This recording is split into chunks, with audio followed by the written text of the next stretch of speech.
What's new is basically on the smart grid side, we are very active in the OpenSG, so the Open Smart Grid Consortium, and also in the Open Home Automation Network Forum.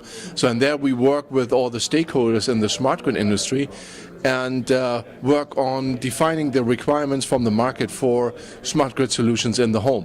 One key element is that we are trying from the ZigBee Alliance to be as open as possible in the standards work. And of course we are an organization with memberships, and like most of the standards organization do not usually publish any documents in working documents which are not finalized and which are still being worked on, because in standards organization usually you have interested companies or interested individuals joining that organization to participate in these activities. So that's also one thing in the ZigBee Alliance, but still we think that there's a lot of push in the industry to see what the ZigBee Alliance is doing, what they are working on.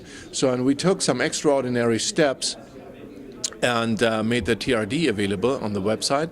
But also in that process of openness, we of course establish relationship to all the industry organizations, affiliations which are involved in the smart grid efforts. And of course, if we look at Wi-Fi is a well-known and well-adopted wireless standards for data communication within the home, especially to provide wireless internet access at high speeds. And so ZigBee, it's just natural for the ZigBee Alliance to work with the Wi-Fi Alliance together. ZigBee, that's a very interesting point. So ZigBee is basically the extension to enable wireless networks or the users of wireless networks to do wireless control and monitoring of sensors. And so far all the technologies out there like Bluetooth, Wi-Fi, from a power consumption perspective, also from a network topology, doesn't really address the reliability and the power needs of these type of networks. So ZigBee really covers whatever there is out there in sensors and actuators and things you want to monitor and control. The ZigBee is a very nice solution to do that. So it's really on the, as you said, it's on the lower end of low data rate because most of the sensors sending bits anyhow in a certain period of time. And also power consumption is of course a very important feature, and that plays back into range. So ZigBee has a range which provides enough coverage within the home, but also outside the home, but also comes along with a very low power consumption of individual devices. I think what mobile, and you said this, what mobile operators want to have is technologies which allow them to sell value-added services, and that's really services where they can charge for, but on the other hand also provide some additional value to the customers. And as you probably know, we have today announced the availability of the ZigBee Telecom Service Public Application Profile, and that really addresses applications in the telecom space.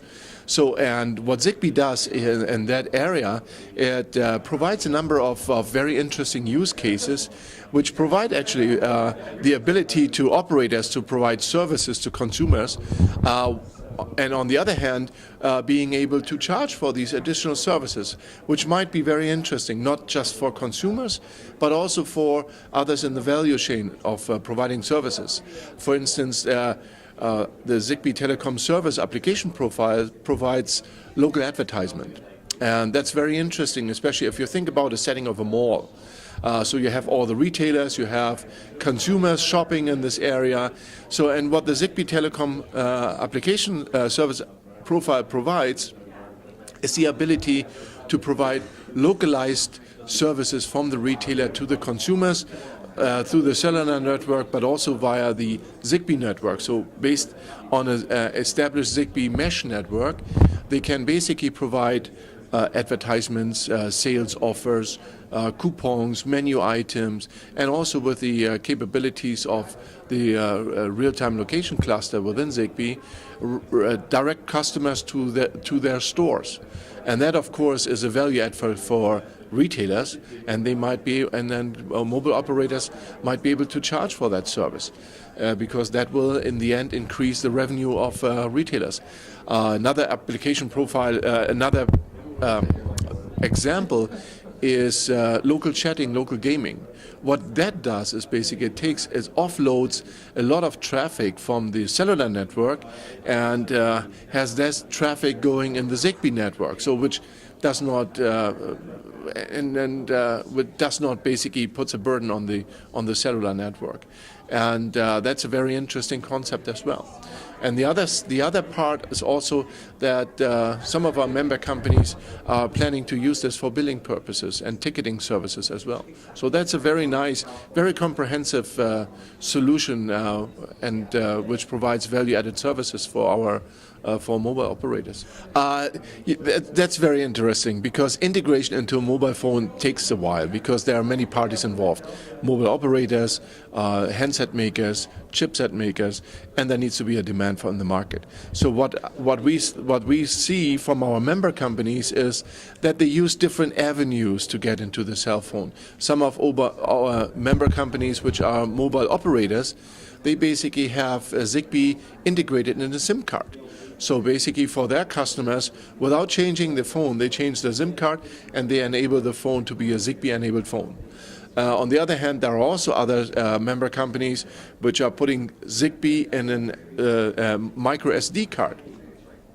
So that eliminates the need for a mobile operator to accept ZigBee or put it in develop business models and services, and also the handset maker. So you just use an SDIO port. So, and that basically will lead to experience on the consumer side with ZigBee in their environment to use it for many different applications. So, and I think over time we will see an interest in having these type of services integrated in the cellular phone.